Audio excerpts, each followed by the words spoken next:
बड़ा जरूरी, ओ मिलना बड़ा जरूरी।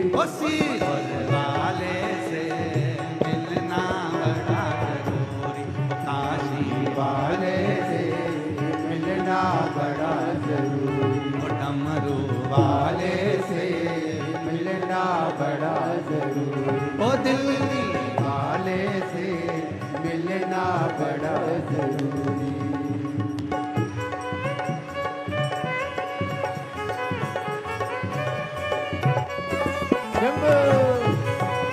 राधे राधे।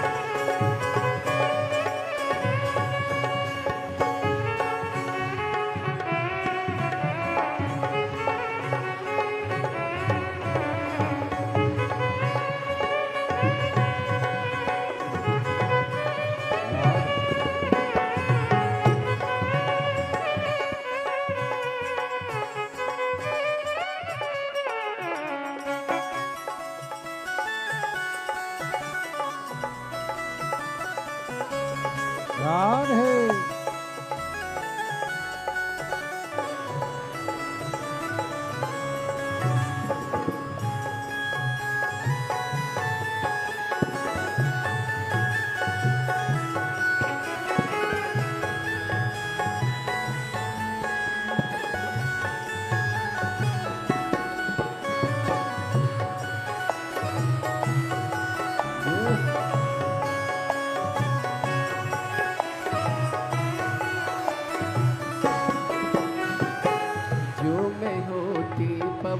बसंती झोंका बन कर आती, जो मैं होती कमल बसंती झोंका बन कर आती, जो मैं होती पवन बसंती झोंका बन कर आती, जो मैं होती पवन बसंती झोंका बन कर आती। बन न सकी मैं हवा का झोंका, बन न सकी मैं हवा का झोंका, बन न सकी मैं हवा का झोंका, बन न सकी मैं हवा का झोंका।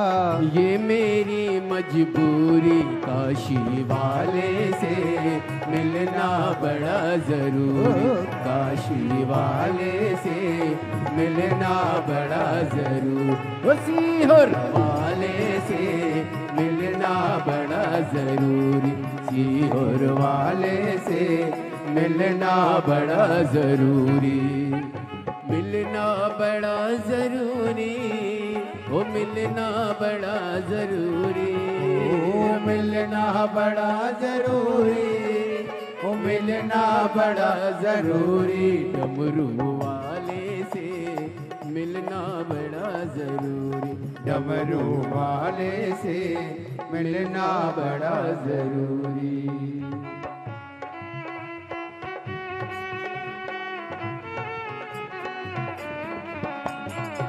राधे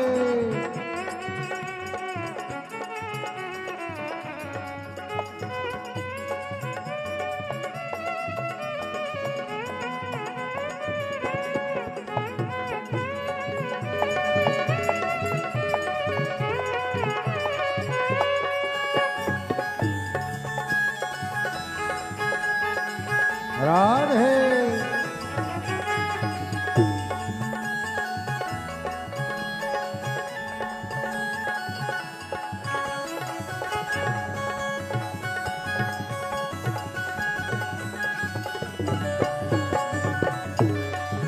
राधे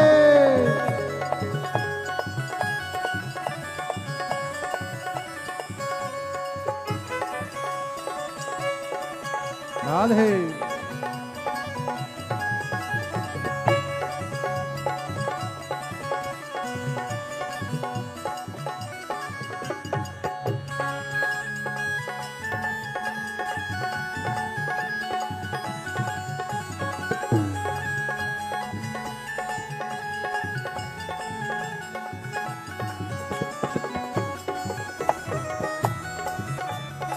राधे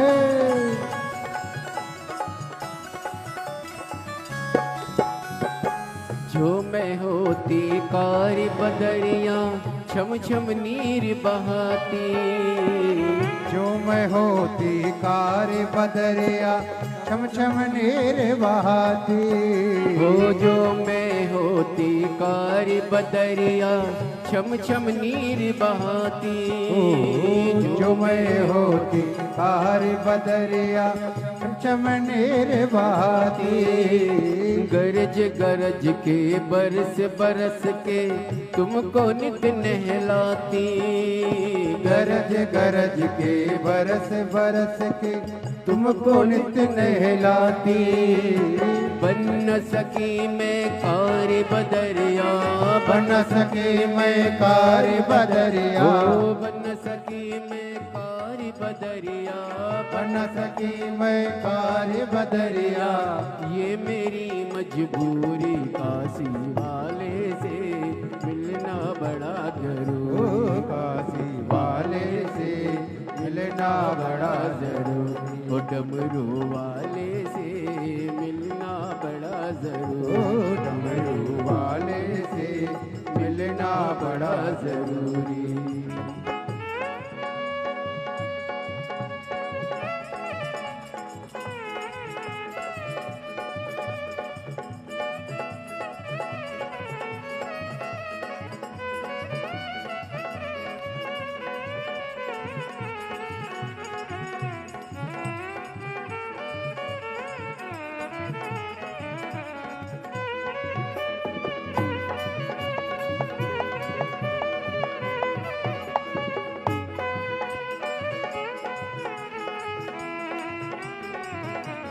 बोले राधे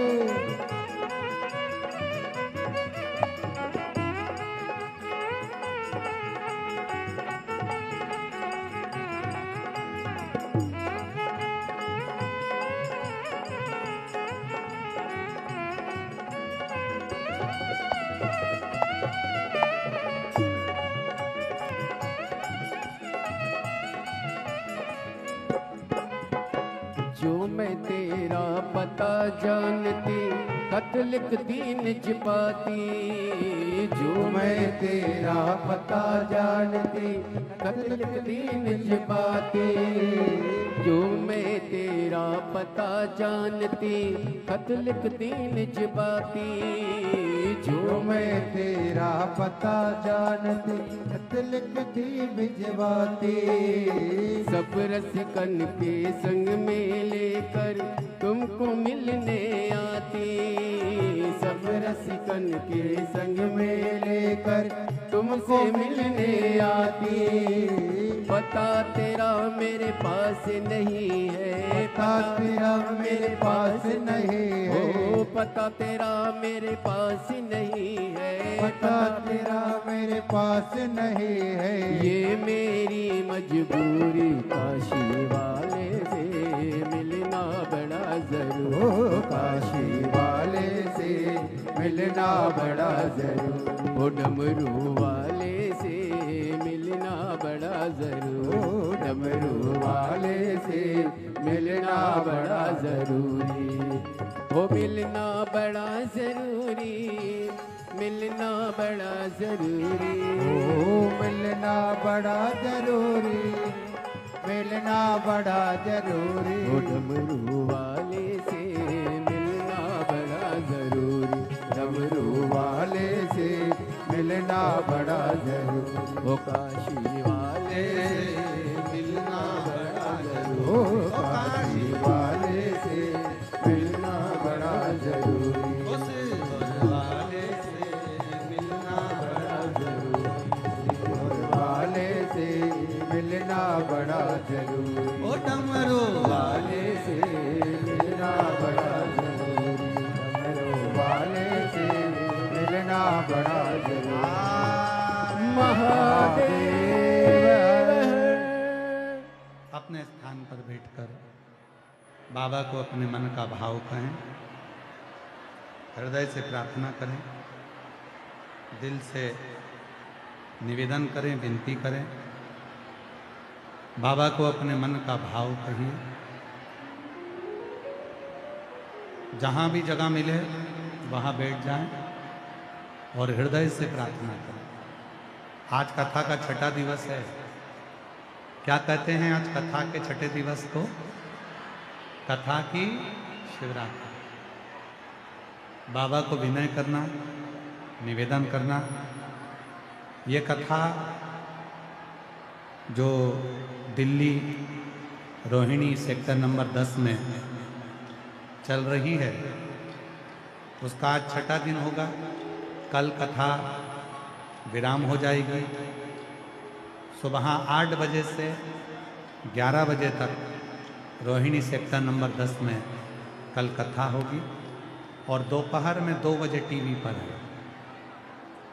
आस्था चैनल पर और सोशल मीडिया पर वही 2 बजे से 5 बजे तक कथा सुनेंगे और पंडाल में कथा सुबह 8 बजे से 11 बजे तक रहेगी। कल ये कथा कल 23 अप्रैल को विराम होगी। उसके बाद में 5 मई से 11 मई तक शिव महापुराण की कथा रांची झारखंड में सुकुर Hutu कानके football ground Ranchi Jharkhand में शिव महापुराण की कथा 1 बजे से 4 बजे तक रहेगी। फिर अधिक मास के महीने में पुरुषोत्तम मास के अवसर पर शिव की कृपा से 17 से 23 मई तक करनाल हरियाणा में शिव महापुराण की कथा रहेगी। करनाल हरियाणा के नए अनाज मंडी प्रांगण में ये कथा होगी, जो कि 17 मई से 23 मई पुरुषोत्तम मास अधिक मास में ये कथा चलेगी। भाव से कथा का रसतत्व आप और हम श्रवण करेंगे और अपने जीवन को सार्थक करेंगे। हृदय से बाबा को विनय करें, निवेदन करें, प्रार्थना करें। जहाँ जगह हो वहाँ बैठकर बाबा को अपने मन की बात करें। जो लोग भी खड़े हैं उनसे भी निवेदन है आप लोग बैठ जाएं और बैठकर बाबा को अपने मन का भाव करें, प्रार्थना करें।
बाबा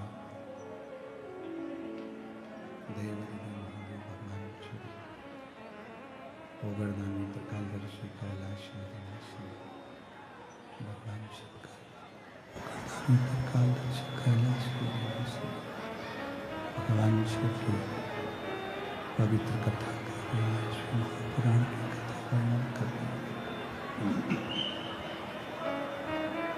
भगवान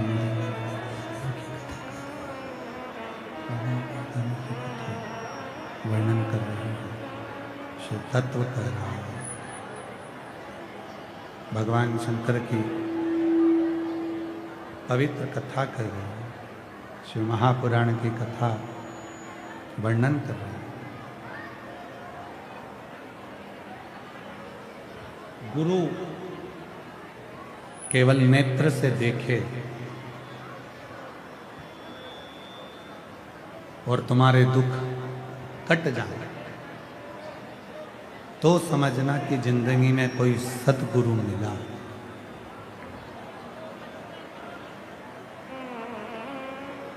कोई सतगुरु जीवन में मिला। मां, पिता, गुरु और चौथे नंबर पर है मेरे शिव।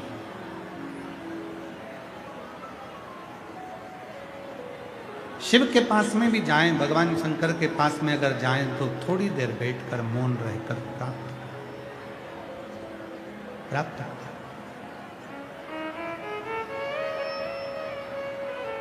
अशोक सुंदरी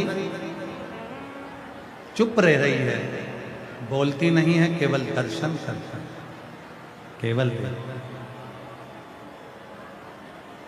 कुछ बोली नहीं, चुप शांत है, मौन है। और फिर निवेदन करें आपसे कि भगवान शंकर के दरवाजे पर शिव महापुराण में गुरु के दरवाजे पर, माता के पास में, पिता के पास में जितना शांत रहोगे, चुप रहोगे, उतना प्राप्त करो, उतना प्राप्त।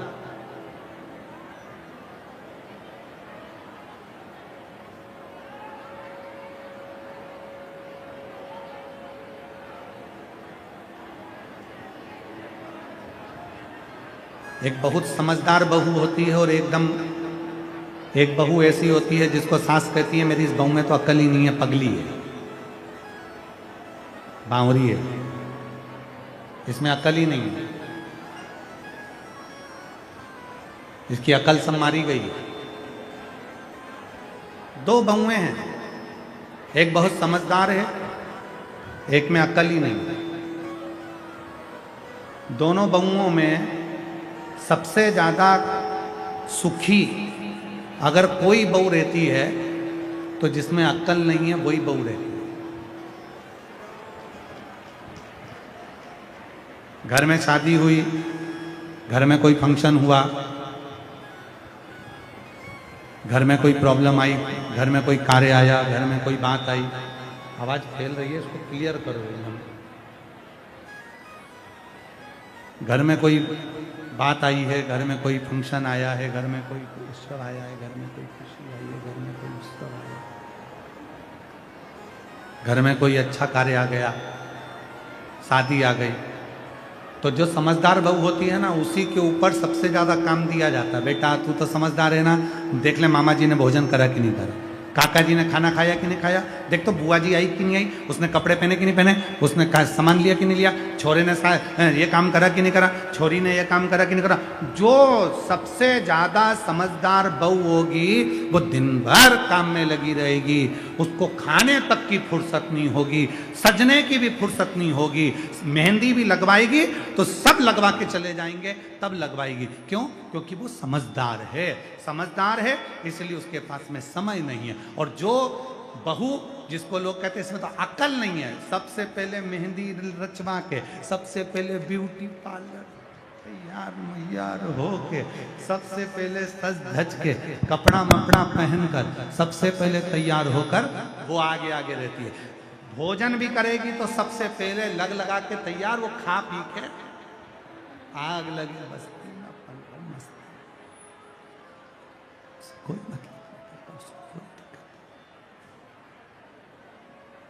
अपनी मस्ती में झूम रही, वो अपनी मस्ती में रह रही, वो अपने आनंद में रह रही, वो अपने सुख में रह रही, वो अपने अलमस्ती में रह रही। और जो समझदार है बेचारी आखिरी में भोजन करती है, कुछ मिल गया तो ठीक, नहीं मिला तो ठीक, ठंडा हो गया भोजन तो भी ठीक, गरम मिल गया तो भी ठीक, उसे कोई मतलब नहीं। वो तो अपनी मस्ती में उसे उससे कोई मतलब नहीं। शंभु शंभु शंभु शंभु शंभु शंभु शंभु शंभु शंभु, उसे कोई मतलब नहीं, केवल वो अपनी मस्ती में। एक समझदार है, एक पागल है। जो पागल है वही सबसे ज्यादा सुखी है, सबसे ज्यादा सुखी है। जो पागल है वो सबसे ज्यादा सुखी नहीं है, और जो समझदार है, जो समझदार है वो शिव कथा करे, भगवान शंकर का चरित्र करा, शिव महापुराण की कथा करे, शिव तत्व करे, भगवान शंकर की कथा करे। यदि जिसको भगवान शंकर से मिलना है और जिसको अपनी जिंदगी में सारा सुख चाहिए, भक्ति में, भजन में, स्मरण में, मंत्र जापना, नाम जापना, भगवान की कथा में और भगवान के स्मरण में, कभी समझदार मत बनो। सास के सामने, ससुर के सामने, गुरु के सामने और परमात्मा के सामने समझदार बनने की जरूरत नहीं। हमेशा ही ऐसे बने रहो जैसे हमें कुछ आता ही नहीं है, तो सब कुछ प्राप्त हो, सब कुछ मिल। आप लोगों में से भी आप लोगों में से भी कई माताएं ऐसी बैठी हैं जो कई बार कह देती हैं हमारी देवरानी तो इतनी भोली बनती है और हमारी सास उसको निकाल निकाल के देती जाती है। हमारी जेठानी इतनी भोली बनती है और हमारी सास निकाल निकाल के जेठानी को देती रहती है। क्या बोला तुमने? हमारी देवरानी इतनी भोली बनती है, हमारी जेठानी इतनी भोली बनती है कि हमारी सास निकाल निकाल कर देती है। मतलब वो सीधी बनकर, भोली बनकर, पागल बनकर सब कुछ प्राप्त कर रही है और तुम समझदार बनकर चाय बना बना के मरे जा रहे हो। तो तुम क्यों नहीं भोले बन जाते? तुम क्यों नहीं भोले होते? शिव जी को क्या प्रिय है? भगवान शंकर की कथा कहती है मेरे शंकर भगवान को, भोले को भोला भक्त पसंद आता है, समझदार। उसको समझदार ही नहीं चाहिए, उसको तो केवल तुम्हारा भोलापन, उसको तो केवल तुम्हारी सहजता, उसको तो केवल तुम्हारी सरलता, उसको तो केवल तुम्हारी सहजता, तुम्हारा भोलापन मेरे शिव को चाहिए। केवल भोलापन मेरे शंकर को, उसको तुम्हारे बहुत विद्वत्ता से कोई मतलब नहीं। कितना सुंदर किसी ने कहा, पोथी पढ़ पढ़ जग मुआ, जम के बोलो जरा, तुम लोगों को तो आता होगा। पोथी पढ़ पढ़ जग मुआ और पंडित भयो ना होई, और ढाई आखर प्रेम को पढ़े सो पंडित होई। शिव महापुराण की कथा बस यही कहती है। तुम्हें पूजन आती? कोई पूछे क्यों तुझे पूजन नहीं आती? नहीं आती। तुझे पाठ आता? नहीं आता। तुझे स्तुति आती? नहीं आती। तुझे मंत्र आता? नहीं आता। तुझे शंकर जी का अनुष्ठान आता? नहीं आता। तुझे पूजन नहीं आती? नहीं। तुझे ये भी नहीं मालूम कि शिव जी को क्या प्रिय है? नहीं। मुझे कुछ नहीं आता, मुझे तो केवल एक बात आती है, एक लोटा जल। मुझे कुछ नहीं आता, केवल इतना आता है, एक लोटा जल शिव जी के मंदिर में जाकर चढ़ाना है। शंकर जी को एक लोटा जल चढ़ाऊंगी और मेरा दुख, मेरी तकलीफ, मेरा कष्ट, मेरी बीमारी, मेरी परेशानी सब मिटती चली जाएगी। बस इतना आता है। और मुझे कुछ, और सीधी सीधी बात है मेरी दिल्ली की जीजियों, ओ मेरी दिल्ली की जीजियों, और जितने मेरे दिल्ली के जीजा बैठे हैं वो भी सुन लें, और जितनी मेरी बेटियां बेटे और जितने मेरे बुजुर्ग माता बेटे हैं वो भी सुन ले। कोई तुमसे पूछे मंत्र आता? नहीं आता। श्लोक आता? नहीं आता। पूजन आती? बिल्कुल नहीं आता। कुछ आता? नहीं आता। क्या आता? केवल एक लोटा जल, सारी समस्या का हल। बस इतना आता है। लोटा लेके मंदिर जाती हूँ, जल चढ़ाती हूँ, शिव जी को श्री शिवाय नमस्तुभ्यम बोल देती हूँ और अपने दिल से बाबा को प्रणाम कर कर आ जाती हूँ। इसके सिवाय मुझे कुछ नहीं। भगवान की भक्ति में मुझे कुछ कुछ हम तो बाबा के भरोसे चलते, हम तो बाबा के भरोसे चलते हैं। एक पत्र अच्छा है, देखो। दुनिया वाले जलते हैं, दुनिया वाले चलते हैं, हम तो बाबा के भरोसे चलते हैं, हम बाबा के भरोसे चलते हैं। मेरा नाम सुनंदा सिंह, पति का नाम Manish Singh, Delhi Rohini, sector number 16, sector number 16। गुरुजी आपके कथा में 2021 से सुन रही हूँ। मेरे हाथ और पैरों में गठान हो गई थी। मैंने आपकी कथा में सुना श्राद्ध पक्ष की नौमी तिथि का उपाय, बट वृक्ष के पत्ते पर जो आपने काले तिल वाला बताया था वो मैंने करा, और बाबा की ऐसी कृपा हुई गुरुदेव कि मेरे हाथ की और पैर की सारी गठानें समाप्त हो गई। मैं बाबा को यहाँ प्रणाम करने आया हूँ। गुरुजी मैं बाबा को नमन करती हूँ। गुरुदेव आपकी कथा जहाँ जहाँ होती है प्रयास करती हूँ, एक दिन 2 दिन या 5 दिन 3 दिन आपके पंडाल में बैठकर कथा सुन। उसका फल मुझे इतना मिला गुरुदेव कि मेरे बाबा ने मुझे कम नहीं दिया। मेरी बहू को चेस्ट में गठान हो गई थी। मैंने मेरी बहू से कहा तो चिंता मत कर, तू भी कथा में चल। मैं अपनी बहू को लेकर कथा के पंडाल में पहुंच गई और वहां की मिट्टी अपनी बहू को दिया।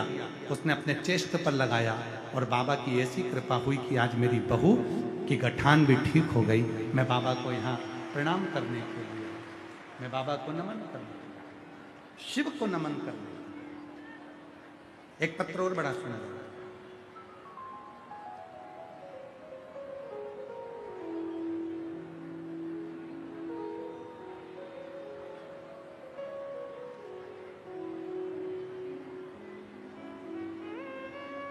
मेरा नाम सरिता है, मैं बरेली से हूँ। मेरी पड़ोस की दीदी के कहने पर हम मेरठ गए और मेरठ में आपके कथा के पंडाल में मैंने जो मांगा वही मेरे सब मन्नत मेरठ की कथा में मेरे बाबा ने सुनने के बाद में 3 महीने में पूरी कर दी। गुरुदेव मेरा नाम सरिता है, मैं बरेली से आई हूँ।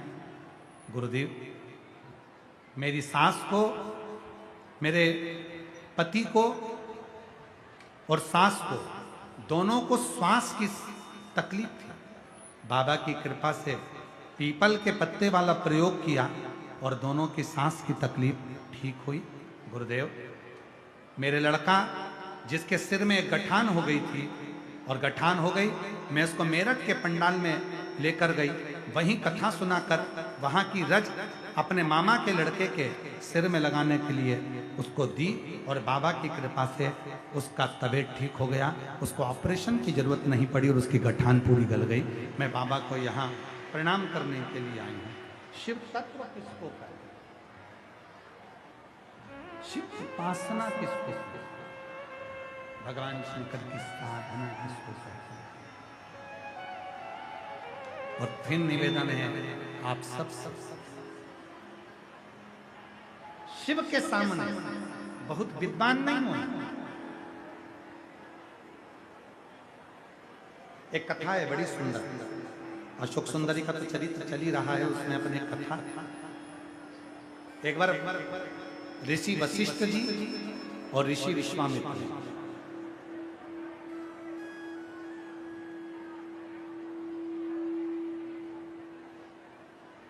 ऋषि वशिष्ठ जी और ऋषि विश्वामित्र जी दोनों का मिलन हो गया। थोड़ा ध्यान लगाकर सुनना दिल्ली वालों, बड़ा